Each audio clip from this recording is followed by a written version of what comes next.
today we are in session 3. This is going to be mitigating risks, managing donations, figuring out a little bit about how to mitigate risks with commercial formula, especially working with donation sites and working just a tiny touch on working with the media. In the chat, what have you found the most surprising or challenging about putting together your kit? Either an item that you didn't have or thought you needed, realized you needed, a little bit more about just putting it together overall. Just briefly, what could you say about that process? Bleach ingredients, yes. Finding plain bleach. It is so much harder than you think, isn't it? That was one of the things we really found, is just trying to find bleach. I love that comment. The bleach hunt was mind-boggling. How many of all of you on the SAFE team would say that was the case, right? Yes. Dollar Tree for the teal bleach is definitely the thing that we found was a great source for that. So yeah, you definitely can keep commenting on that. I'm going to move things along. Yes, the small cups. The 3-ounce cups are really that size that we found. We will go into more detail on what went into the kits and what we decided not to put in the kits in a later session. So we will talk more about that. But yeah, getting a good cup size, can't be a big 5-ounce, which seems small to us, but isn't really small enough. So great, fantastic. Thank you all for sharing that. So before we start, we want to do a quick appreciation. We do give so much thanks to the University of North Carolina Global Breastfeeding Institute, all of the support that they gave us in helping develop the trainings, and also a lot of the handouts in the booklet. A lot of those do come from CGBI, so thank you so much to them. Also, thank you to the Marcia Brady Tucker Foundation for the grant that is helping fund this, without which this would not be possible. All of the support from Breastfeeding Family-Friendly Communities and their oversight of our project. And a quick thank you to Confident Pregnancy and the Birthstone Center for Appalachian Perinatal Resilience. If you happen to know anyone else interested in sponsoring this work, please reach out to us and connect us. So, we are on session 3. We've got a bunch more left, but let's get started. So today's presenters are Ashley Mickelson and Norma Escobar. I'll hand it over to you guys to introduce yourselves. All right. Well, you guys know me because I've been speaking for the last 2 sessions. I'm Norma Escobar. I'm a lactation consultant and a lecture lead leader on the coast in Wilmington, North Carolina. And I worked with the SAFE team for about 8 weeks in October, November, December, and January of last year. Ashley. Hey, and I'm Ashley. You've seen me around the last couple of sessions as well. I'm a speech-language pathologist, and I'm an international board-certified lactation consultant as well. I worked 3 different weeks at 3 different times, boots on the ground in North Carolina, and I also supported the team digitally each time I came back to Texas, and I worked during the week each week digitally to support the SAFE team. Okay, and our digital support today. Rachel, you want to introduce yourself? Sure. I'm Rachel Fan. I am a speech pathologist and certified lactation counselor. I live near Chapel Hill, North Carolina, and I primarily was digital support for the SAFE team right from the very beginning. I also went and served on the ground in December, but yeah. Thank you so much, Rachel. And yes, Rachel was a blessing on the ground because as one of our few bilingual volunteers, she got very high use at a lot of the sites. And yes, you know me, Melinda Delisle was the primary boots on the ground coordinator during the response, and I am also a clinical nutritionist, former childbirth educator, and former doula as well. So we will go ahead and get started As soon as, of course, I give the disclaimer, these presentations will show images of bottles, teats, bottle brushes, and commercial milk formula due to the content and risk of use, not as promotion of these products. Especially in this one, you are going to see a lot of images of formula, bottles, brushes, everything, really because of the risk and all of the things that we found there. So yes, we are fully supportive of the WHO code of the marketing of breast milk substitutes, and you will see why we have to show all these pictures as we go on today. All right, so I'm going to hand it over to Norma to do some homework review. Yeah, so we're going to start today's session by jumping right into a scenario. And this is a way to kind of review some of the content that you've been exposed to for the first 2 sessions, and really kind of trying to put yourself in the middle of the situation. So here's an image of a mother and a family that we helped. And Maria is the mother of her 3-week-old infant, Jose. Their home was impacted by the storm. If that's all you knew, what else do you want to find out in order to help her? Go ahead and put it in the chat. What else do you want to know? Do you feel safe? Yeah. Well, yeah, I actually, and I'm going to pretend I'm Maria. I'm going to answer that. Yeah, I feel pretty safe. I'm living with my sister right now. How am I feeding my baby? I'm actually doing a little bit of everything. I'm breastfeeding a little bit, and I'm also, because Jose was born a little bit early, the hospital doctor told me I had to also use some infant formula. So I try to breastfeed first, and then I offer whatever milk I able to express, because they told me I should express my milk. So I do that, and then I use formula. Let's see. Do I have access to power? No, there is no power right now, and the water. We've been using bottled water right now. And I do have an electric pump, and I also have a hand pump, but the electric pump doesn't work because I don't have any power. The water is really kind of yucky. Like, we're not using it for cooking or for anything. We're basically just using the water to flush the toilet. How's my recovery? Not so great. I'm still bleeding a lot. Mm-hmm. Do you know how to use your hand pump? Well, they kind of showed me, but I'm not getting a whole lot. So once you've heard some of these responses, okay, what are some things that you feel Maria needs to safely care for herself and her baby? Yes, absolutely. Clean water. Number 1. That's the first one that I saw. I also saw a question go by, is, does she have anything to eat? Great question. Great question. Not a lot. Okay. Not a lot. Let's see. What else does she need? She needs, ideally she's likely going to need some ready to feed formula. Does she need the big container? Remember, she has no power. So that means she doesn't have refrigeration. So she's going to need what? The small containers. Thank you. Yeah. The small containers, ready to feed in the small containers. Yes, there's other kids. Yeah. How are they preparing food, right? I don't have a lot of transportation, Kathleen. No, I don't. I can't go and see someone for help. Cups to serve the ready to feed formula. Yes, that would be something that she possibly could need. And I saw the chat is going so fast, and you guys are awesome. You guys are asking all the right things. Yeah, this mom was actually very, very anemic. That was possibly impacting her milk supply. Right. So she's going to need help accessing all sorts of things for her family, including food. Right.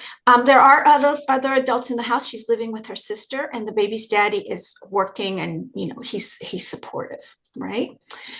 She's with her sister right now. So that's where she's staying. So what skills do you think going back to our homework assignment, what skills specific to water safety and feeding supply and sanitation should you teach and demonstrate to Maria and her family? Yes, hand expression, good latch, absolutely. Just, basic breastfeeding, right? How to sanitize things, not just, of course for the baby, but also for the whole family, right? How to make water potable, absolutely. How to do that. How is she going to do that, right? How is she going to sanitize her items if the water that's available is cloudy and has sediment in it? So how do we filter it and how do we make it safe? So that's what we're going to do. We're going to all go into breakouts. And I want you, one of the homework pieces was to create your own demo kit. And I have my demo kit right here, right? And I'm going to ask you, it's going to be a very quick breakout for about 5 minutes, right? We're going to ask you to, with the people in your breakout room, to use your demo kit to demonstrate how to make water safe to drink, number one. Number two, how to clean feeding supplies. Maybe she is using bottles, right? So she's going to need to really clean those feeding supplies. Or maybe she's used the pump that she's using. We heard she's using a pump. She's going to need to clean it appropriately. And then because this baby is younger than 2 months and also high risk, this baby was born a little early, we're going to really need to focus on sanitizing. And that's the purpose of this particular kit, right? And we use this particular container because we know, and we had the instructions on how to be able to sanitize items using the same container. And a lot of the parents that we worked with, once they sanitized their items, were able to air dry them in the same place because there wasn't a lot of clean spaces, right, for them to really take care of it, especially when you have 2 families.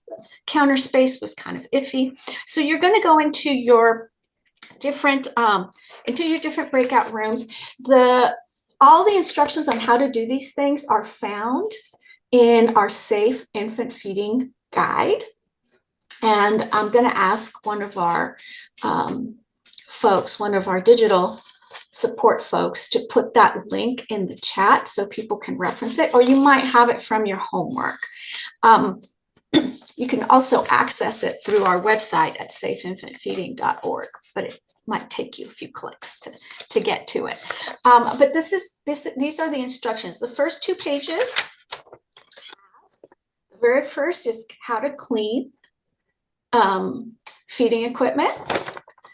This one is how to sanitize feeding items. And then almost at the back, the next to the last page, there's a table on how to make water safe. And we know there's a couple of different ways to do that. So there's the link in the chat. If you want to go ahead and click on that, it still will be available in your breakout. So I'm going to ask us to go ahead and go into the breakout rooms. If you get to your room and people have stepped away and there's not a lot of conversation, just come back to the main room and Ashley and I will walk you through this exercise. And it's going to be very short, just 5 minutes. So 3 of us from group, I think 6, have come back to the main room because none of us have a cleaning kit with us. Hey, that's okay, Gail. That's okay. Let's just review. So whoever wants to come off mute, talk to me about 2 different ways to make water safe. Just shout it out. We don't need to take turns or anything. Boiling. Boiling, Okay. And depending on what your altitude is, that boiling water has to be boiling for 1 to 3 minutes. Now, before you boil, you want to make sure that it's not got, sediment in it. So first you would filter, right? Mm-hmm. And then you would boil for 1 to 3 minutes. And some people were doing that. But if you don't have access to a heat source, then you need to do the next the next thing, which using our kit would be what? Mm-hmm. Mixing in 8 drops of bleach. to a gallon of water. That's right, Gail. 8 drops of bleach to a gallon of water, as long as the water is clear. If it still looks tea colored, okay, then it needs to be 16 drops. Great job. Okay, so that was the first task. Your next task is, how do you clean infant feeding items? Who wants to take a chance? I'm going to go back and ask a question. The kit doesn't hold a whole gallon of water. The box doesn't hold a whole gallon of water. No, the box holds about 2 liters, or about half a gallon. Half a gallon. Yeah. And we used it mostly for sanitation purposes. To make water safe, most people had gallon containers that they were getting water with. Okay. Yeah. And I have a question as well. How did people filter their water? Like, did they just use the shirts, or? Yes, that's a great question. Yeah. Shirt. Yep. Coffee filters. Anything that they can use. A t-shirt is actually pretty ideal, because it's thin enough, and you can strain the big chunks out. Yeah. And where were they getting water to begin with, like to filter, like still out of their faucet, or would they? So we had some people using the tap water. Yes. Some people were going to the river, creeks. So in terms of cleaning feeding items, these are the steps. They're in the thing, in the handout. And it's important that to know that there's lots of steps, right? It's not just clean. It's really going to be quite challenging, because the first time that you're teaching this requires identifying a space and setting up sort of a cleaning station with each step. Right. And you kind of hit the nail on the head. Every time we kind of said, oh, let's do this. And then we're like, oh, but we have to think about these 6 steps that have to happen before. Right. Yeah. And a lot of times it's just outdoors somewhere, on a clean rock. You're doing the best that you can. Yeah. And a lot of it was using that same box over and over again for each step. So the first step is, wash your hands. Okay. The second step is, and we know that friction and time, water, soap, friction and time, right? Making sure that that's happening. Emptying the containers of food or any kind of residue. And then disassembling, taking everything apart. That's the one thing that we found, that people were just like, kind of just swish the water and toss it. No, you have to take everything apart, right? And then you have to use dish soap, right? And a scrub brush. That's this step right here, the scrub brush. Once you clean everything thoroughly, then you can rinse with safe water. So that's really important step. And then you set it aside, ideally on paper towels, a clean surface. And what we found is a lot of times it was just, you take the bin and you just drain it, and you just, let it sit. Or the lid. Or the lid. Yeah. Separating the lid and using that kind of as their second surface. Yeah. So this whole kit is every single piece is meant to be useful. And then after you do that, you want to also make sure that your basin, what you use, like, you put your second surface, and then what you use, you're making sure that that's clean, and you set it to dry. So that's the cleaning piece. But once a day, this baby's going to need these items sanitized. So let's talk about sanitizing. And that's this step right here. All right. So the first step here is to prepare your bleach solution. right here. And because these hold about half a gallon or 2 liters of water, we were able to tell people, once you know what, half a gallon looks like, or, 2 liters, you can write with a Sharpie kind of up to kind of where that is, right?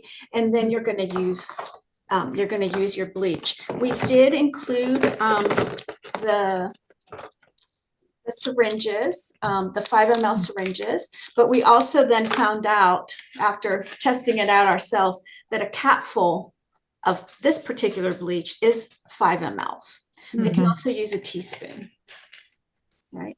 So you're going to create that, right? And then you're going to put all your disassembled baby feeding items or pump pieces. You're gonna place it and you're gonna submerge. This is the piece that was a little confusing to people. You need to leave it there for 2 full minutes. Right. Once you leave it there for full 2 minutes, then you can drain the water and allow it to dry. The CDC guidance says a mesh bag. We started out with mesh bags and decided that that was just a little extra step that people weren't really using. So we encourage them to use the same containers to, maybe put some paper towels at the bottom and allow everything to air dry. People wanted to rinse after this step because it's like, who wants bleach on their baby stuff? But actually the bleach needs to stay on there, and it will air dry and become just safe for consumption, because people are like, isn't the baby drinking bleach? We had that question, didn't we, Melinda? Right. And then once everything is sanitized, of course, we want to make sure that it's in a clean container that's only used for the sanitizing, clean feeding supplies. So, all right. So what other questions? You guys had some great questions. Basically, people would leave their container open till everything seemed dry, and then they'd close it up. Yes. I'm surprised they didn't want to use the mesh bags, because that was a great thing to do when camping. It was so much easier to hang something out of the way. Yes. And some people did use them, but we just found they were a little cost. The cost was a little bit of a barrier for us. Yeah. And we were giving out tons and tons of kits. Yeah. Actually, super quick before Destiny says this, I just want to interject that we will, in a future session, go into depth on why we put the different things in the kits, why we didn't put other things in, and give you just things to think about as you consider what you're going to put into your kits. So sorry, Destiny, my apologies. Oh no, you're good. I was wondering, for the water that's prepared for sanitation purposes, how long can that just sit and be used for sanitation purposes? Because in my kind of mock, I'm cleaning my stuff and whatnot. I clean my pump parts and then I want to go sanitize them. And then I put them in the sanitizing liquid in some other container that's not my box. Can I reuse that the next day if I'm putting clean pump parts into it? That's a great question. I think the bleach loses effectiveness after a I while. feel like that's a Melinda question. Yeah, Melinda. I would think that the bleach would evaporate after a while. The bleach is going to degrade.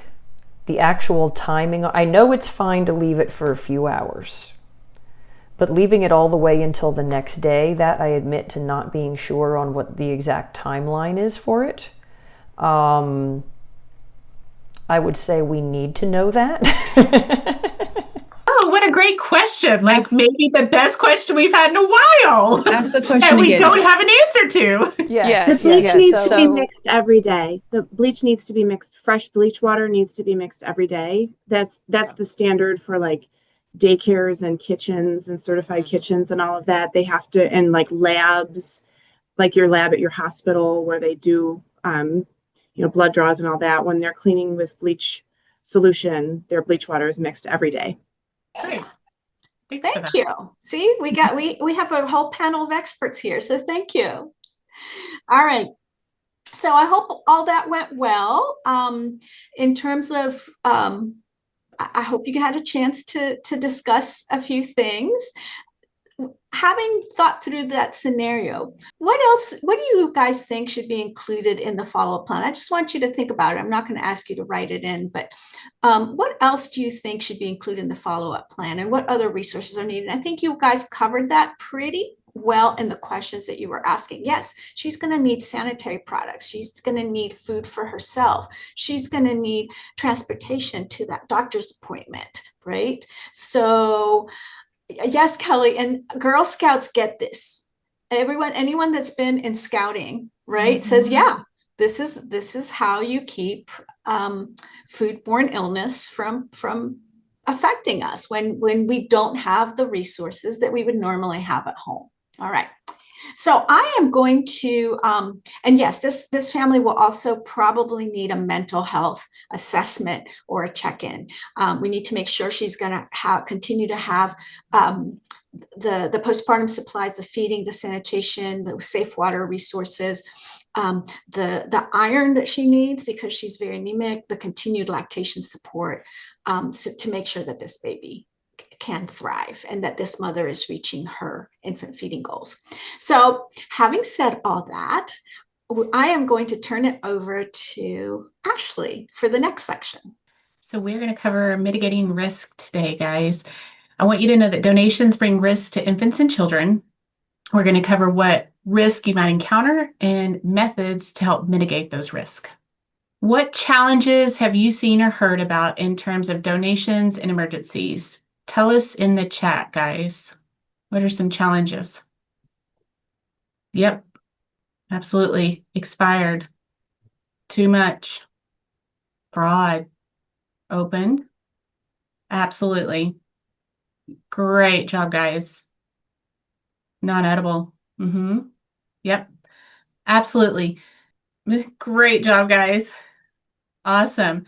So yeah, a few other challenges that maybe y'all didn't mention were the wrong kind of items, absolutely too many items, used items, expired items, damaged items, inability for sites to keep those items safe, and then also shortages in other neighboring communities because people are buying from other communities to bring it in.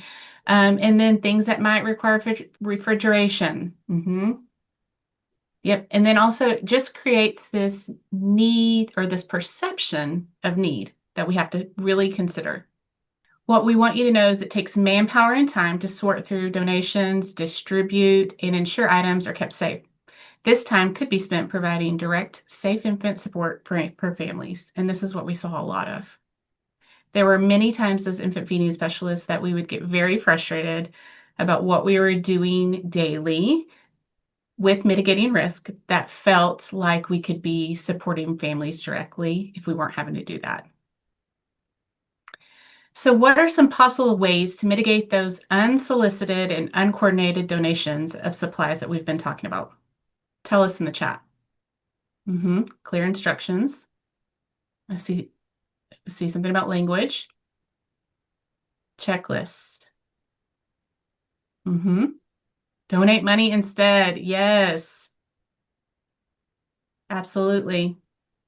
Great job, guys. So let's look at some of those ways to mitigate. They might include connecting with specific relief organizations, asking those sites and organizations, what do you need? What do you see that your community needs?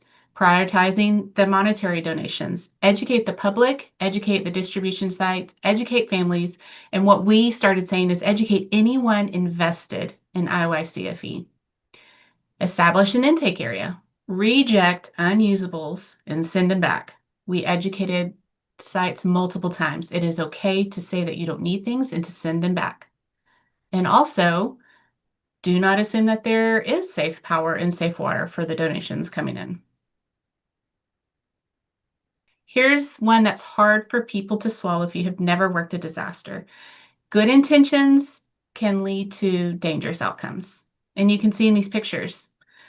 Often, emergency response efforts lead to an influx of infant and young children feeding donations, which you've already seen that.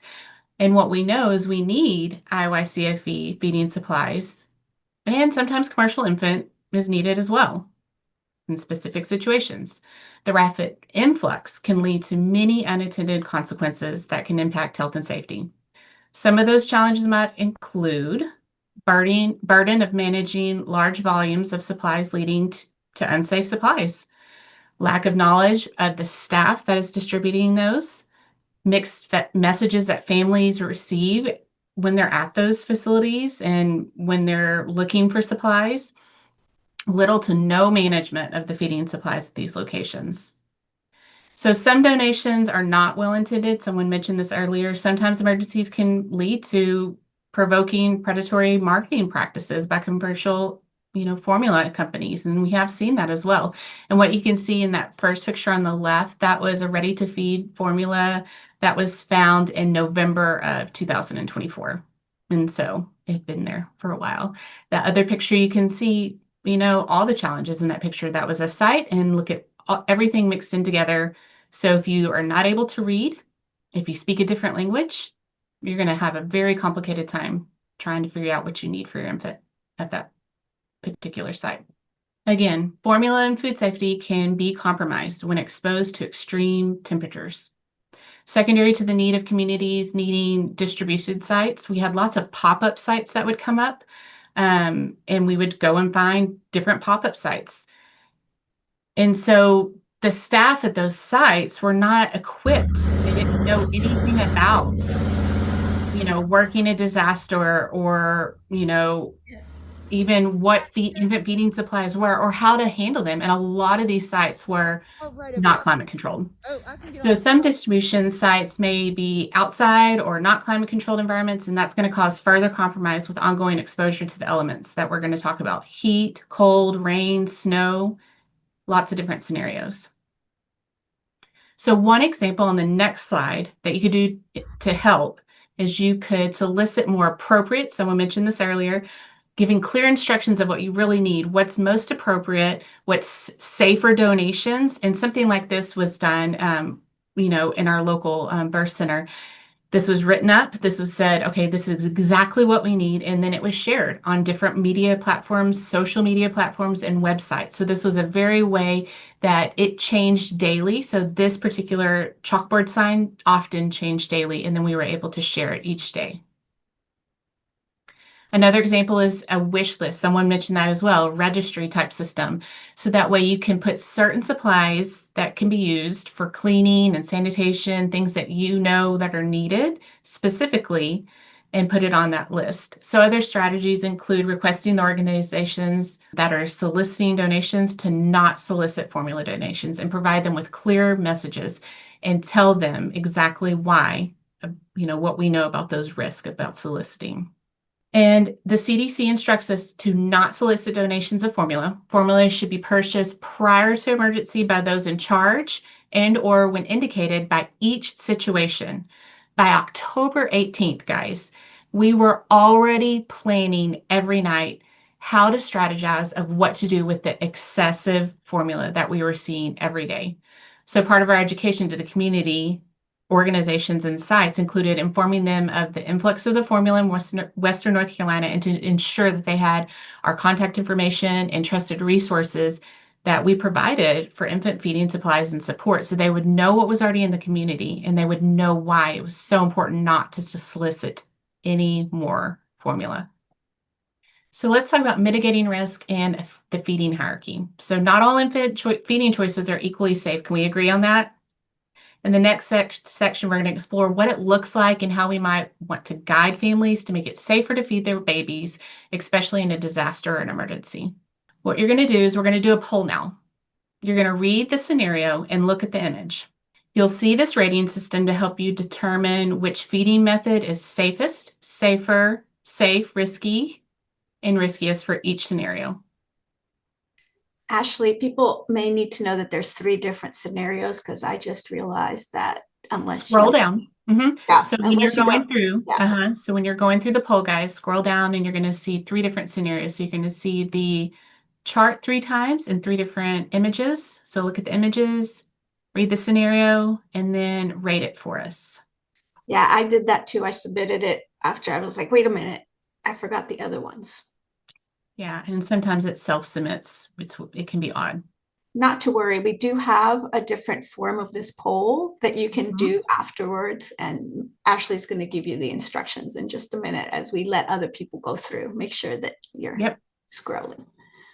So let's not worry about the results of the poll, Okay. Ashley. If you missed some, like I did, and half of the room did. Here's a survey again, and those for watching the replay, you can use this to access the scenarios and rate the safety of the feeding method suggested. So if you're using your phone, again, next time after this, make sure you turn your phone horizontally so you can see it all and then scroll down.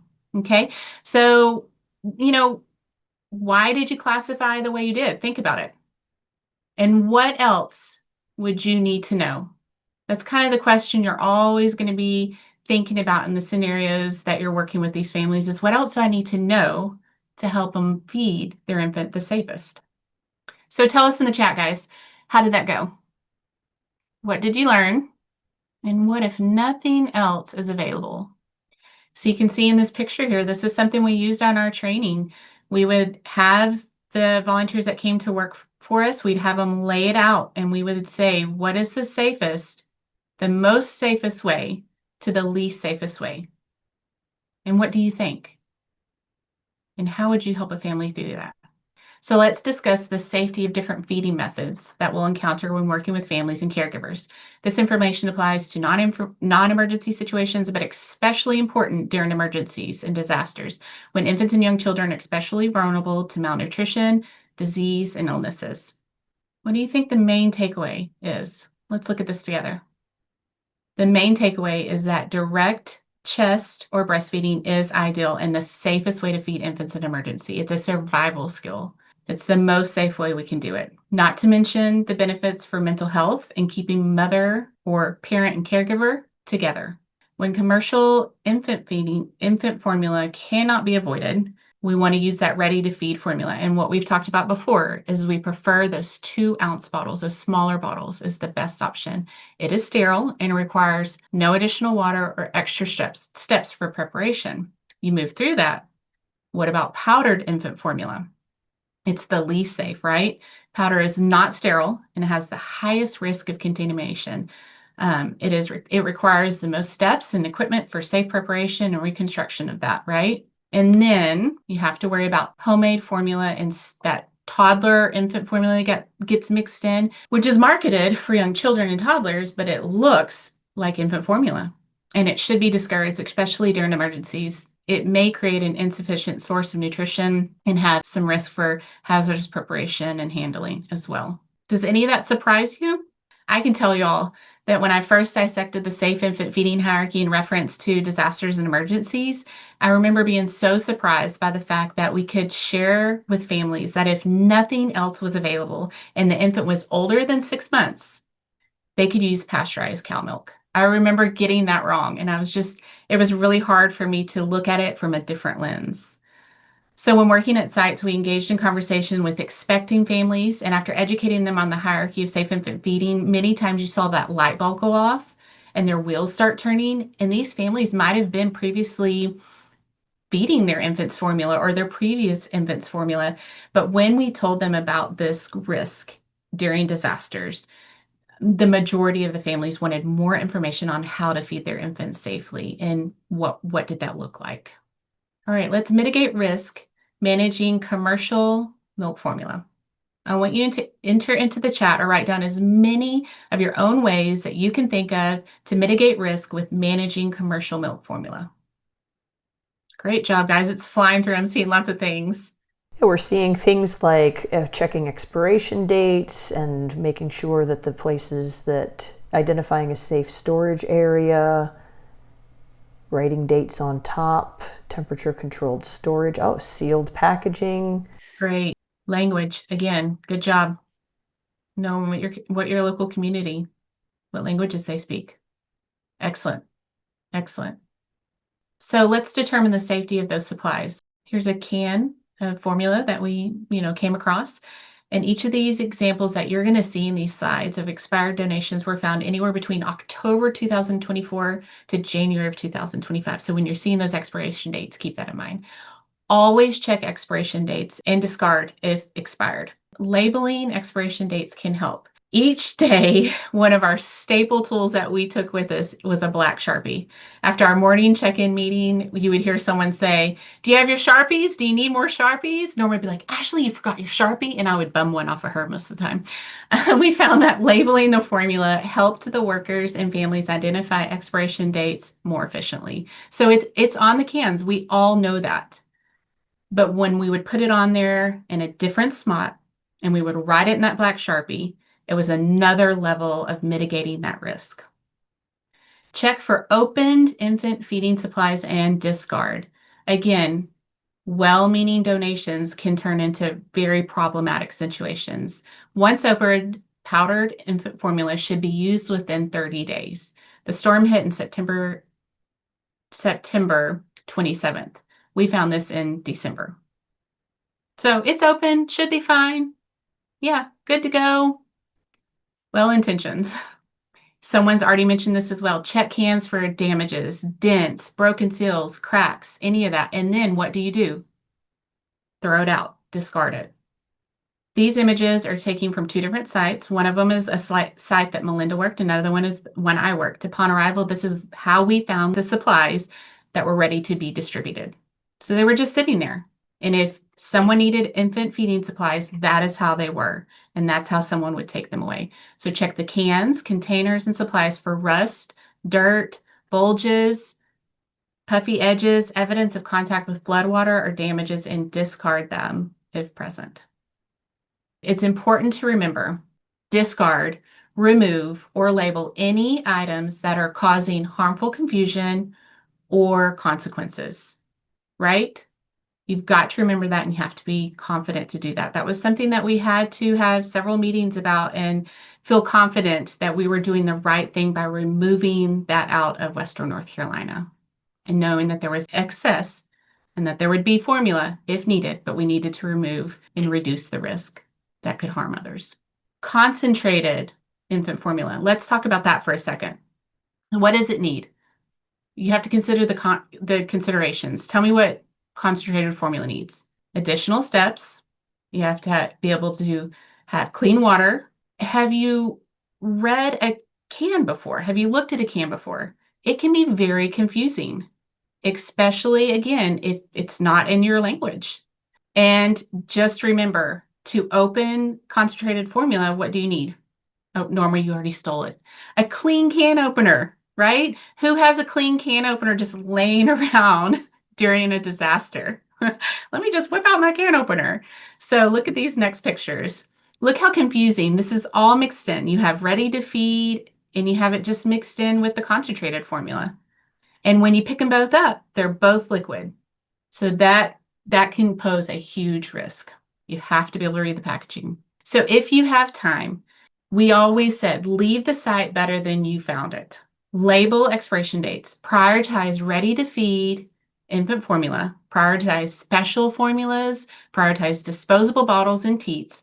We always positioned our sanitation kits anywhere near infant formula. And you can see in this picture, we just stuck it in all the cubbies that we could find. And we prioritized any breastfeeding supplies that we found and any disposable nipples. And we put it all together to try to minimize those steps and mitigate those risks that we knew would happen. We always tried to leave an exit handout, resources, contact cards, anything like that. And in every session that you have with us, we're giving you these resources. So you're going to have these resources that you can use during your work and during your disaster work. So that's the okay one on the left, right? There's a sign there. It looks nice and neat. That's really tidy, actually, compared to a lot of what we saw. And then the better, we did that. But actually on the next slide, this is the best. So take time to provide the suggestions of storing formula in a different location or even just behind a barrier, because then that requires another step for someone to go request those feeding items from someone. And then when that happens, then a conversation can start. Then a rapid needs assessment can start. And then that way we can determine what the true needs are. So what are some risks that we've discussed so far? Some that we've mentioned so far: expired damaged goods, improper preparation, overabundance, concentrated formula. What about extreme temperatures?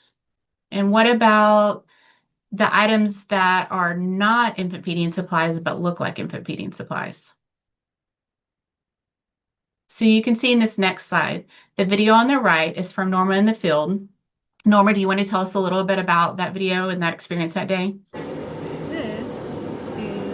Yes, so the temperature had dropped pretty significantly for several days.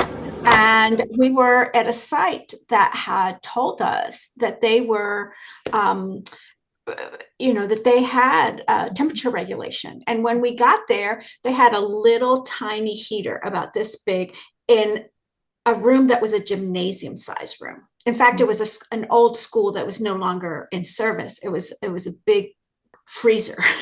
And we were having to wear our coats and our mittens and a hat just to stay there. And that I pulled this container, this formula, 32 ounce formula container out, and I went, oh my gosh, this is frozen. I have got to take a video. And that's what you're seeing there. So all the liquid formula in that particular site was like this. Mm-hmm. It was all frozen. And the picture that you see on the left is what happens, because we said something's got to happen to this. And yet, sure enough, you see how it separates, and you can't remix this. And anyway. Yeah, it was lovely. We did our own experiment just to confirm what we knew our guts told us were happening. So in your email from today's training, you're going to receive multiple formula safety handouts. Educating sites and the public on storage guidelines became a big part of our work. And this is just one example of the several handouts that we used and we provided to the public. So now that we've discussed some risk and how to mitigate them, look at this photo. Type your answers in the chat. Tell me, what problems do you see? What would you do? How do you approach this? Yep, outside storage. It's outside! Exclamation mark. Amy says, Jenga! Yes, Jenga. Unorganized, absolutely. What about that? Yes, someone saw it neato. Absolutely. And it just looks like it's infant formula and it can be used. Let's look at this photo. Different photo. What problems do you see here? What would you do? Oh, it's making me twitch. Oh, that's how we felt. It's dirty. Yes, it's on the ground, Martha. Disorganized. Need help. Oh, need help. And let me tell you, every site we went to, everyone needed help and they wanted our help and they accepted our help. So let's look at this next slide. This is a video from one of the distribution sites that we had served and we had already worked at. So we're going to play the video. I want you to think about the risk and the methods that we've already discussed while watching this video. Well, a man might find the best. He just really shook my hand. No was all he said. Take the road off plenty. Take the road for free. Take the road off plenty.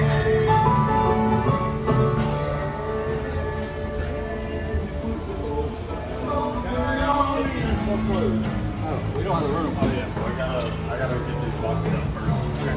And get some more of those. So what did you think about that video, guys? What'd you notice? What did you notice at this distribution site that made it safer? Did you notice any barriers that would impact culturally responsive care? Separated items. English. Language. Yeah, you see our Sharpie markings. Right. Language barrier. No supplies. You see a kit. Yay! Should someone be there to help? Absolutely. That would be our goal. As much as we could, when we went to work sites to organize them, we also made sure that if we had time, we said it's not about the kids. It's about if there are families there, serve the families. Do the rapid needs assessment. Find out what support you could give that family, what resources you could give that family, and try to make sure that you leave the site a little bit safer. This cannot be stressed enough. Ensure that you educate your community during emergency preparedness, so during your blue skies, and again during disaster response. Do not solicit donations of formula, and explain the risk and the issues that come with unsolicited formula and donations. You've heard it, you've seen us at the landfill, you've seen us trucking it away, you've seen it laying in the dirt and the water. Educate. Let them know what is recommended to not solicit donations of formula. What are some other risks with this? Someone already mentioned this earlier in the chat. Absolutely, often we would find tube feeding mixed with infant formula. And it is liquid again and in a can. And to someone that can't read, to someone that has barriers, they would absolutely maybe pick this up as formula. And then we had toddler formula mixed in. It looks just like a can of formula, doesn't it, guys? And then medical feeding products. Someone mentioned this as well earlier. So we often had caloric enhancers mixed in with the powdered formula. We had liquid thickeners and we had powder thickeners mixed in, which is used for dysphagia and swallowing disorders. And this was all mixed in with infant feeding supplies. The people working the sites did not know that these were medical supplies and did not need to be put with the infant feeding supplies. So pumps and other feeding supplies, what do we think? Used versus new. Is it safe to distribute used items?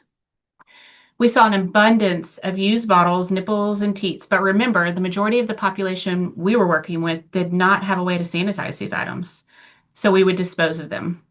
If we found any new feeding supplies, then we would prioritize them and put them near our feeding kits. We had access to new manual pumps, which could be helpful, but anyone that's a lactation consultant knows that sometimes not everybody uses those normal flange sizes, so we had to consider that. And we did not prioritize or facilitate any used open pump systems, as they pose a high risk. We did collect, clean, check, and label the hours of usage and distribute other closed system pumps when appropriate, ensuring that the families had a way to clean and sanitize them. And lastly, what do you see here? Human milk. There's going to be more of this next week. We would experience third-party posts where someone would propose, or unknowingly pick up human milk and then try to distribute it through the community with no information about the human milk donor. We helped facilitate informed milk sharing versus informal milk sharing, because we knew as feeding specialists and IBCLCs, we were the most equipped to do this and to do it the safest way to mitigate the risk of that human milk sharing. But we'll share more of that next week. Now I'll pass it on to Norma. All right. So how do you work with sites, right? Many of our volunteers had to get over the hurdle of going into sites cold. Introducing yourself and offering services was something that was a little scary. But we found that with practice, we got a little better at it. And most sites, as Ashley mentioned, were delighted. I'm not going to say 100%, but most of the sites were very, very happy to have us. And a lot of it has to do with how you approach sites. So Ash and I are going to do a little role play with this and see what you pick up. Hi, I'm with the SAFE team. I'm an infant feeding specialist, and we've got some sanitation kits for babies that are depending on baby bottles or whose moms are pumping their breasts. I was wondering if I could ask you a few questions, if that's okay. Sure. I see how hard you're working, and are you serving families with babies? Yeah, we have diapers and formula and baby food back here in the back, and we have quite a few families coming through often. Okay, that's wonderful. Would it be possible for us to add you to our resource list that we give out to families? Yeah. Okay. Well, we've also been assisting other sites with organizing their supplies. Is that something that we can help you with today? Yes, please. That would be wonderful. So let me just tell you what we generally try to do. We try to label infant formula with expiration dates and prioritize the ready to feed formula and remove anything that's damaged or expired or any used items that are just not appropriate for feeding babies. Would that be okay if we do that today? Yeah. Do you need anything from us? Well, the only thing that we would ask is permission to leave some of our kits around Okay. where the formula is. And then possibly talking to some of your staff here, maybe some of your volunteers, so that when we're not around, they can make sure that any family that requires formula for their babies can also have all the required supplies. Can I show you what's inside? Sure. Okay, so at this point, I would, go through and very briefly, because they're very busy people, show them what was inside. And we got a lot of very, very like, oh my gosh, this makes so much sense kind of responses. All right. Thank you so much for letting us help today. We'd love to come back and serve in your location again. Would that be okay? Absolutely. We really appreciate this. Thank you so much. Yes. So we found all these discarded items. I just want to make sure that it's okay that we're taking all that. We know that you're working really hard. Is it okay if we take all this? Or would you like to discard them? Yes. Would you please do that for me? I don't have anywhere to put it, and I am so full on trash. And honestly, I didn't know that I had expired or any damaged items. I'm sorry. No. You're working so hard, and we so appreciate everything you're doing for the community. We're here to lighten your load. Thank you for letting us come help you. Thank And you. we'll send some other volunteers in the week to come help us. Just look for the Safe Infant Feeding badge. We all have come with our badges. So and we're here just to support you. Thank you so much. All right. So it's really, really important when we interact with sites, right, that we offer solutions and support and not tell them everything that they're doing wrong. They get overwhelmed and they can get defensive, and when they have expired formulas on the shelf, they can feel like it's an attack, like they're doing something wrong. And it's our job to support them with respect and humility and curiosity and gratitude, because they are serving their communities. Please make sure that you follow their rules, that you ask questions, and that you respect their autonomy. They're there in the community doing the best that they can, and we have to focus on what they're doing right. Request to talk to families, right? If there's no family there to talk to, find a way to help out. Sometimes it's going to be just taking your Sharpie and labeling as many cans of formula as you can. Sometimes it's going to mean that they just need to move things from one space to another space. Sometimes it's going to mean that you're sorting diapers for 3 hours. Try to offer your help when you're able to, so that you create that relationship. And that's the key. That's what allowed us to come back and for people to appreciate us. And then they were open to the education that we had. And then after a while, they would come, remember, Ashley, they would come and say, oh, you want to see how we've got everything sorted? Yeah, they'd be so proud. They were so proud of themselves. And don't forget to ask them how they're doing. If they're locals to the community, how did you do with the storm? How are you doing? How are you taking care of yourself? There was a lot of people working, 50 days without a day off. Can I bring you some coffee? What can we do to help you? All right. So very, very briefly, I'm going to talk to you, give you some high level information about talking with the media. Interacting with the media brings another set of challenges and risks, and also some rewards.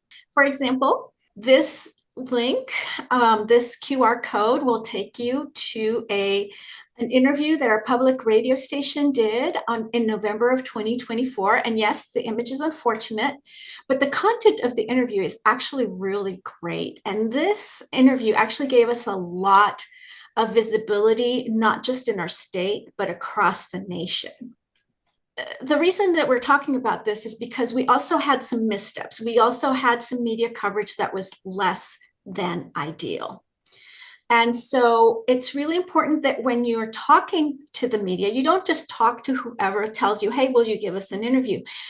Our number one thing is please, please, please know who you're talking to. Look them up. If you don't have time because you're busy with hurricane response, there's always lots of people willing to help you. Say, hey, I need you to look up this person, make sure that they are supportive of breastfeeding, because what we found is that not all reporters want to give the message that we know that needs to come out, that, you know, we need to protect breastfeeding, that formula dependent infants are at risk, that we're there to support all families. So know who you're talking to. A lot of these tips come from our mentor, Dr. Cecilia Tamori, who helped us navigate this in real time. We called her up and he said, hey, we need some help. And she gave us all these tips.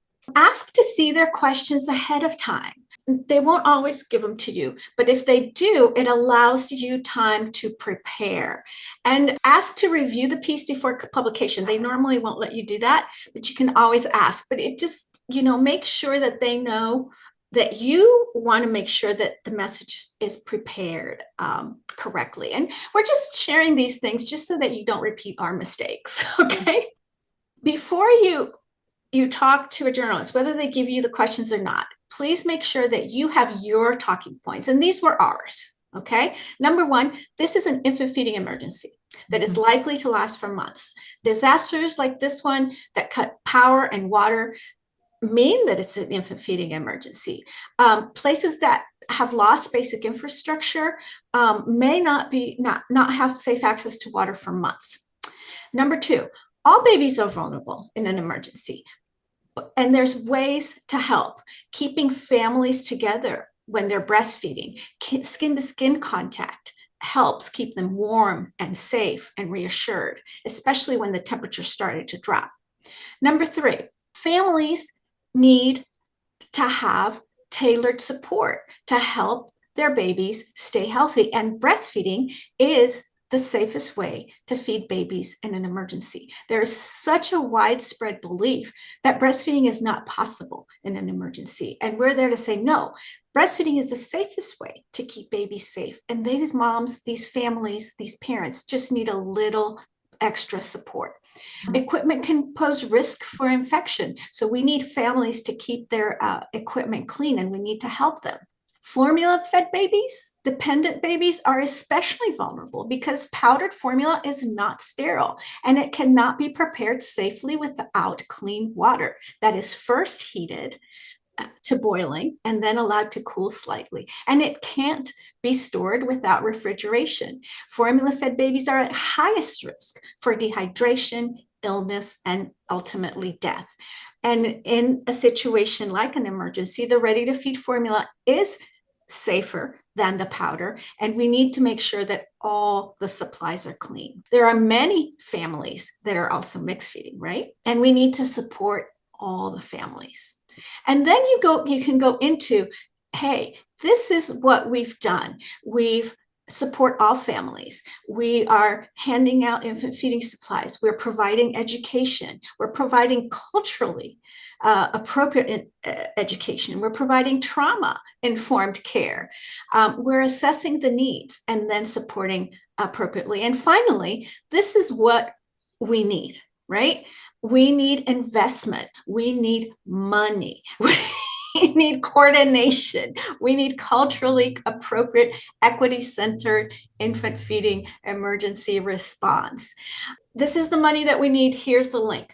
These are the supplies that we need. Here's the checklist or the Amazon wish list. We're all volunteers and we're working around the clock to keep babies safe. Please don't send us things we don't ask for, because that creates a burden. So stick to your talking points. And I just want to mention interacting with researchers. We had the advantage of being able to have had pre-existing relationships with several very knowledgeable and respectful researchers. I recognize some names of people that were at the International Lactation Consultant Association meeting last week, and we thank you for being here, for being there, and for being here. And you might have heard our presentation that what we did, but it is important that when we're interacting with researchers, you also take a moment to decide, who's who's going to be part of your team. This is a tool that you see up on the screen that came out in December of 2024. So we were already in the middle of our response and working with the researchers. But please, please, please, before you start working with the researchers, make sure it's a vetted institution or researcher. Make sure that the research will benefit the field operations and not take too many resources from your volunteers. Make sure that the methodology is practical and safe to implement. Make sure that the proposed project is not going to hinder or is respectful of the culture of the people that are in the emergency, and it's not going to re-traumatize them, right? Make sure it's not going to take too much of time commitment away from actually doing the work versus researching it, right? And make sure that you know who owns the outcomes and the data. You want to make sure that you're able to review the findings and offer feedback. And who will those that are involved from your team be given credit and or authorship? Those are questions that you want to ask. And this tool will give you lots of other tools, but this tool can help. All right. Having said all that, we've given you a lot of information today that we hope is going to help you. And I'm going to bring it back to Melinda to talk about what our next steps are. Thank you, Norma. I appreciate it.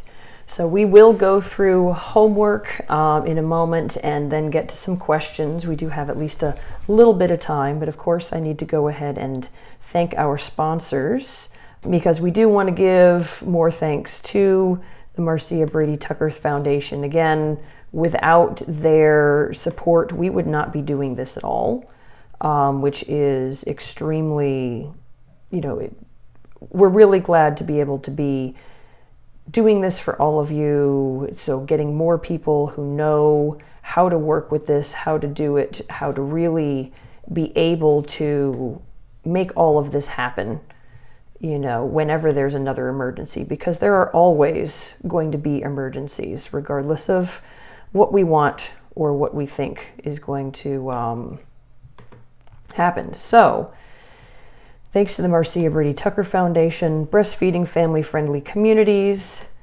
Breastfeeding Family-Friendly Communities provides technical assistance to breastfeeding coalitions and health departments across the U.S., including Breastfeed Durham, Breastfeeding Family-Friendly Communities of Asheville, and the North Carolina Breastfeeding Coalition. Our newest project, the SAFE Team, revealed national gaps in infant and young child feeding during emergencies. Our core mission of systems change uses the 10 steps to a breastfeeding family-friendly community to train and educate non-lactating community members to better welcome families, normalize breastfeeding, and prepare for safe infant feeding in emergencies. Together, we build environments where every family can thrive.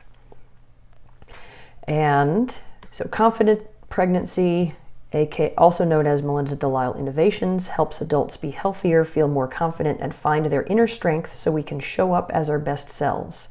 Learn foundations for staying calmer and more resilient under stress in our free January program, Surfing Emotional Currents. Register at melindadelisle.com/sec-free.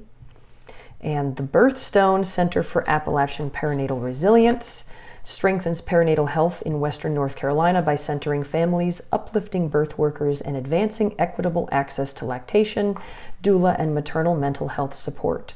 Building resilience in mountain communities before, during, and after birth. Starting as a small private practice, Birthstone has grown into a regional nonprofit that creates innovative solutions to providing a village for mountain families. Going ahead, let's go on to our homework. Our homework this month is focused on field experience. The QR code is here. We will also send the email out to everybody with the homework and all of the links to all the handouts this month, because there are quite a few. But what we would like you to do this month is to identify at least one organization in your area that's operating right now that serves low resource people and who have young children. So yes, you're going to find an organization that serves families with children that do not have a lot of resources. That might be a food bank, a diaper bank. If you already work for WIC, this might be some of the people you already serve. You're going to contact them reach out, try to get clearance to help them with organizing their supplies, preferably also talking to families, and have some time that you're going to get out and be able to practice that rapid needs assessment, practice talking to families about what their needs are and figuring it out, and educating them if necessary in whatever they need to make sure that they're feeding babies safely. Handouts to support you with that. You've got the Safe Handout booklet, the hierarchy of safe feeding that we talked about earlier, that list. Of course, as you discovered a little bit there, there's some modification of that scale. It's not a hard set scale. It depends on somebody's resources. A template that you can use for contacting sites, a full page on opened and another full page on unopened formula for safe storage guidelines, a white paper from the North Carolina Department of Health and Human Services about feeding infants in a disaster. We had to use something from another state in order to get something from North Carolina, which helped us be able to talk to sites about how to store formula safely. A resource guide that will be helpful for you, but can also be used to help the sites that you're working with about how to safely distribute infant feeding supplies, and a poster that gives some of those basic facts and tips to families. Of course, we have another evaluation. Please fill them out. We do actually read them, and it does help us. We try to make changes to this program so you can get the best benefit out of it. One more request is, if you are able at this point in your own life to support this work, we would love a suggested donation of $5 per session to help support all of what we're trying to do. And right now in the chat, after today's presentation, I imagine, and then while you guys are doing that, I want to start answering a question that had come in while I was in the breakout rooms. And that is from, it looks like, yay, Jabina, thank you for actually typing this in the chat. Jabina says, Jabina Coleman, founder of BAE Culture and chair of the Pennsylvania Breastfeeding Coalition, supporting mothers and babies in Jamaica. They're coordinating relief efforts to get essential supplies directly to affected families in Jamaica, and are extremely grateful to be here. Thank you. One of the things that Jabina had asked earlier was about the bins that we put the kits in, because yes, they can be hard to find, and shipping them to Jamaica may not be the easiest thing. So one of the things I want to say is the reason we had decided to use those bins is half of I didn't actually bring a bin here, silly me, but that particular size, if you fill it up halfway, that is, I believe it's 2 quarts is basic. Yes. So it's a very easy way to measure the 8 cups water for 5 milliliters of bleach for being able to use for sanitizing. So that way we didn't have to have a way for people to measure the water. We could just say, fill it up about half and do this. That's not necessarily going to be the best option for everybody. You may be able to find something else. You may find something that's more vertical that might be easier. I've known other organizations have used things like gallon or 5-gallon buckets. We found those were pretty difficult to store because we did play around with the idea of doing that in the beginning. But yeah, Jabina, if you have any other questions right now, because I know you might need to hop off, please unmute and go ahead and ask. We would love to know, what questions you have for supporting Jamaica. Hi, everyone. Thank you so much for the opportunity. And I don't know if Sakita is on, but she shared this information with me, I think 2 days ago when it was being shared at FILCA. And we were just texting back and forth about how we can best mobilize and support mothers and babies. So right now, we are collecting donations. I've learned a lot. I want to just say that before I go into that. Thank you so much. This information has been so invaluable. And just just at the right time. So I'm just really excited because I have more information to move forward. But yeah, my hopes is to touch down in Jamaica in a few weeks, but I am connected with one lactation consultant in particular who's working at the hospital with the displaced families. And I don't know how much information she knows around providing information safely to parents and families. So I'll definitely be sharing the information that I received. But we are taking donations so that we can create kits. And Penn Medicine just reached out to me wanting to help with maternal kits and wanting to know what they can help with. So this just provided a lot more direction and information as to how we could offer support and supporting safe feeding for babies. Yeah, if anyone has suggestions or additional information that would be helpful, I am all ears. I am in transit right now, so that's why, I may have to jump off. But I did put flyers that we had created, I think last week in our social media. We're connected with a midwife in Philly who's also, we've been on the ground just trying to mobilize the efforts and get stuff shipped over. Okay. Yeah, I think Love Anderson. Go ahead. Well, You might have. so I think that we have been able to attend some of the national disaster preparedness conferences, and we've built some relationships with some of the suppliers, like the national suppliers who supply the diaper banks. And they had told us that if this happens again, that we should reach out to them and that they would supply us with infant feeding kit supplies. And they might be able to assist. They have some really large donors with being able to get those supplies to Jamaica in a really broad, systemic, problem solve sort of way. I'm going to be transparent with everyone on the call and say internally, we were just discussing this situation in Jamaica, and we had not yet been able to connect with a full primary contact. And again, this work is about education more than things, and the kits are used as a tool to provide education to families. And I was just sharing some of my fears around having our kits just go to a place where there isn't necessarily coordinated education. So first of all, if you're worried about money and shipping, I think we can help you figure out some of those challenges of getting the kit supplies to Jamaica and paying for it. Our concern is having educated personnel there to distribute them. Does that make sense? And we'd love to continue this conversation.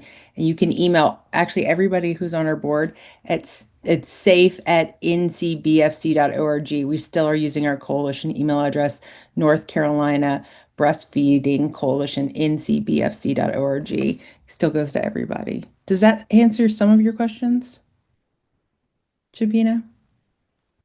Oh, we maybe lost her. Hey, I'm still here. I'm sorry. I am. We can look up your email that's registered, Jabina, and one of us can reach out to you by email so that you don't have to worry about it. Email in the chat. And then I also, please let me know if you were able to receive, I put the flyers in the chat. I don't know if you are able to see it or not. Yeah, so that should have all of our contact information. And I want to say that to everyone who's on the call. Our organization is, I tell people all the time, we're 110% out of money. All of our folks are operating without enough money or resources, and we will all give bottomlessly for another community that is experiencing an emergency. We will figure it out. That's how we all came together in the first place. So yeah, we'll continue that conversation. I want to start addressing other questions that I've seen come through the chat. So Destiny asked, what are some of those online databases for tracking donations and supplies during emergencies? How are those acquired, and is there training for it? So as far as the way that we worked with things in our own work, we did devise some ways of tracking what donations we were receiving, how we were working with sites, all the different places we were going, where volunteers were going. We are going to share that. I forget which session it is, maybe 9. I want to say it's session 9. We're going to talk about the operations side of things. Me, Ash, and Rachel, who did Rachel and Ash were some of our digital coordinators. I was the boots on the ground coordinator. We're going to talk about that behind the scenes side of things, how we worked with the technology, the information tracking, and all of that, because it is an important part of it. And without that, it becomes very hard to keep track of everything that's going on. And yes, somebody commented, people using expired and tainted formula during a crisis. It definitely is something that they do. And that scarcity mindset that happens during those first few days is very hard to overcome, even when the problem has switched to totally abundant. Okay.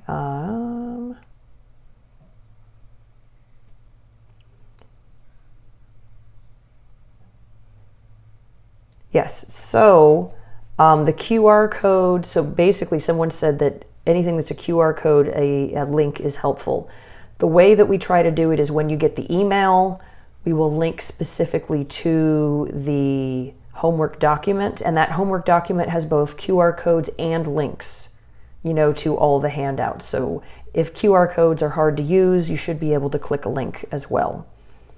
Yeah, the most recent comment that came through that just said a huge part is how you eat and where you stay and go into a disaster area to serve. Disaster area to serve. Have a plan before you go. Yes, absolutely. And be very sensitive of the area you're serving. Make sure that you bring in your camping. You're bringing in your food that you're eating. You're bringing in everything that you need so you're not taken away from the community, and you need to make sure that you're disposing of that as well. So you're going to have your own trash every single day. You're going to have enough water for yourself every single day. You're going to have a way to use the restroom if there's not anywhere to use the restroom. So when you bring yourself in, make sure you are not bringing a burden to that community. Brenda, did you have a question? Yeah, I did. Thank you, Ashley. When Norma was presenting around the messaging for media, I was curious if you all had a sample media toolkit or a media release with those messages that folks can use as templates. I would say we had basically a list of guidelines that we used. We didn't have an actual media toolkit, partly I think because we just handed off to the people who were more used to dealing with media to talk to the media. And we were more focused on the ground. But that is something I think we can talk with our contacts about, whether or not there is a good sample that we can distribute to all of you. Yeah, and Destiny, I see your question. You said, how do you navigate when you see people advertising on social media, soliciting formula donations? We stayed up lots of hours at night, and we provided comments. We either tried to, if it was somewhere that we knew of and we'd been before, we tried to go and talk to someone face to face. If not, we tried to call someone. If not, we tried to email someone. If not, we tried to speak to them on social media as much as we could. Absolutely. We did directly try to speak with them and then provide them some of those resources that y'all seen and you're going to continue to see, just as quick guidelines of the risk and why it's important to not. Yeah, and to continue in response to the rest of your most recent comment, Destiny, when you have a local culture that is not as accepting of breastfeeding, especially when the medical community is not as supportive, it can take some time, and that's part of why we are doing this now and why we are asking everyone to start now in your communities, is because it can take sometimes years to start really making that shift towards being a more breastfeeding, family-friendly community. And having those slow conversations now where you're planting seeds, you're helping people maybe go, maybe there is something there, instead of needing to draw a little bit harder line, can actually help people shift their minds over time. And so I think using certain phrases too, Destiny, like saying things that breastfeeding is a survival skill, right? That carries over into the formula shortage that we're having right now, and that's going to carry into disaster. So when you talk about it like that and you strip away some of the stigmatism and things like that, and you talk about it as a survival skill and not a privilege and not any of the other things, it really sometimes sends that light bulb off in people's heads and they go, oh, I should be thinking about this differently. Do we have any other questions People can either unmute or type in the chat. Yes, I think we need to help our OBs and pediatrician offices be breastfeeding friendly. Absolutely. And that is, we are going to have a session that talks about that, where we talk about trying to lay that groundwork during the blue sky times so that you have a more breastfeeding family-friendly community if and when a disaster or emergency hits, that you've got more of that support already built in.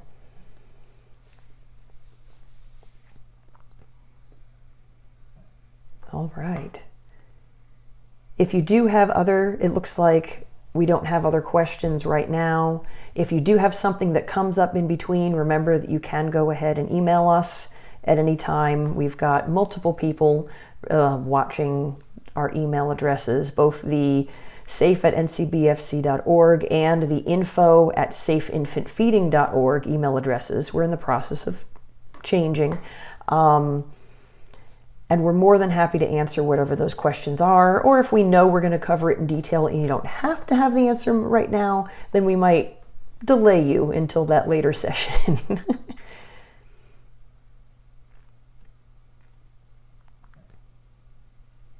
Oh yeah, those are some... Yeah, Zia, that comment about troubleshooting education as an IBCLC is a thing. So, all right, Dreen, what would you like to ask? Hey, good afternoon. My heart is just full of gratefulness for this training, for all of you all, for the work that you're all doing in your own communities. And I would like you to join me, especially during the formula shortage, and people were saying, "Oh, we're having a formula, a shortage and a crisis." And I would reframe it, and I would like to invite you all to reframe with me in saying that we're already in an infant feeding crisis because we have so many formula dependent babies. And really framing breastfeeding as of now, several people said is a survival, but building not just a family resiliency, but also community resiliency. So it's just it's like nuanced conversation, but I think it's a really important one to, for us, because we're the choir, to kind of use that consistently in every opportunity that you have. I'd never heard blue sky before, so I'm gonna start using that too, in advance. And working in areas like Florida, when you're pregnant during hurricane season, like it's a whole different lesson plan than from other points. And then also in Virginia, we did develop something about that I'll share. I'll send to you, and you all can take a look at it and see if you want to share it out. To how to have that conversation about people who are intending to formula feed, to just keep breastfeeding going for emergencies. It's just different, again, it's a different approach than what we usually talk about when we try and promote exclusive breastfeeding. Thanks so much, you all. Yeah, thank you so much. I'll add one thing to that. As an IBCLC, Norma and I use this in my community, we've talked about this a lot, is that we say things like, I know you weren't thinking about it, that you weren't thinking about breastfeeding, but would you want to try for a couple of days? So making those really short-term goals and achievable goals, and then they're a couple of weeks into it and you're like, oh, okay, what about another month? What does that look like for you? And making it more achievable and really breaking it down. Fantastic. Yeah, that's a great way to frame it, because yes, I think getting people those little shifts, a little mindset, remembering that they can understand they don't have to commit to it forever. They can just try it. That's fine. And really reframing what's going on right now as an infant feeding emergency. I think it is, really. There's a very significant percentage of families that are having some major problems right now with infant feeding. And that's part of why this month's homework comes at a very opportune time. Those families are always there. That was something that really became very, very clear to us near the end of our on-the-ground operations, as some families and areas were getting more back to normal and others were still struggling, is that disasters just exacerbate the disparities that already exist. but those disparities are always there. There are always families that are having problems with having power and water and shelter and access to these convenient things that we take for granted.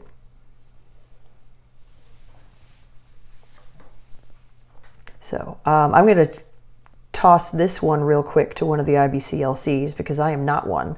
Devona asks, can you still lactate after taking meds to dry up milk? Yeah, absolutely. So it depends. There's lots of factors, but we always encourage anyone that has previously lactated to try, and we can give them tools and resources. So yes, there is always a chance. And there's the factors included. How long has it been since the last, session of pumping, or the last hand expression, or the last breastfeeding, the last stimulation? What type of medicine was it? And the other factors that are included, but absolutely it can be.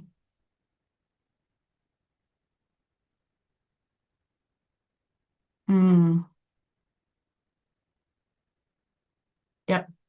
Thank you, Melinda, for saying that. That's why birthstone exists. Great. Yeah. So, oh, yes. Great job, Maria. Absolutely. And I'll say I've had 2 moms recently in the community as well, Maria, that formula fed previously and were not intending to breastfeed. And we've approached it from a different angle. Yeah. So for those who hadn't seen the chat, Marie said that she had a NICU mom planning to formula feed and was able to talk with her, and they changed their mind and decided to try breastfeeding and pumping, and is doing well with that. All right. So thank you so much to all of you for being here today.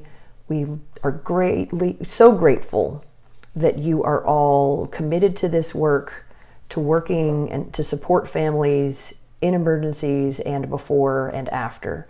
And I do want to mention here, we'll mention it again in the email, for the December session, we're going to plan to spend a little bit longer online to be able to take more of these questions. By that point, we'll have had 4 sessions. There's a lot of things that we'll have talked about, and as you're getting out to try more of these things, we know that more questions are going to come up. So we're going to give a little bit of extra time after the December session for people to ask questions. If you don't have time to stay that late, that's fine. We're going to put something together so you can send us those questions in advance, and then we'll be able to answer them. You'll see them on the replay video. Thank you to everyone for coming. See you next time.